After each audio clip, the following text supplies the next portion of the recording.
ወሃቢ ማለት ምን ማለት ነው ይላል። ወሃቢ ማለት የአላህ ተባረከ ወተዓላ ባሪያ ማለት ነው። አልወሃብ በሚለው ከፈሰር ነው ወሃቢ ማለት አልወሃብ የሆነውን አላህን የሚገዛ ማለት ነው።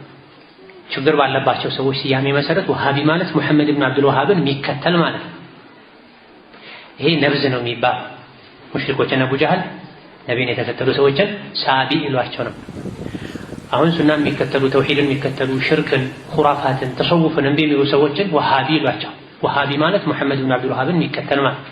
ሙሐመድ ብን አብዱል ወሃብ ምንም አዲስ ነገር ይዘው አልመጡም። ቁርአን ሐዲስ ነው ይዘው የመጡት። ስለዚህ ወሃቢ የሚባል እምነት የለም፣ ወሃቢ የሚባል አንጃ የለም። ሰዎች ግን በተለይ ሽርክ ላይ የተዘፈቁ ቢድዓ ላይ የተዘፈቁ ሰዎችን ተውሂድን ሱናን የሚያስተምሩ ሰዎችን ሽርክን ተው ቢድዓን ተው የሚሉ ሰዎችን ወሃቢ ይሏቸው። የሙሐመድ ብን አብዱል ወሃብ ተከታይ ማለት የስተት ነው። የነቢ ተከታይ ነው የሚባለው ሱናን ተውሂድን የሚከተል ሰው። ሌላው ጥያቄ ጁምዓ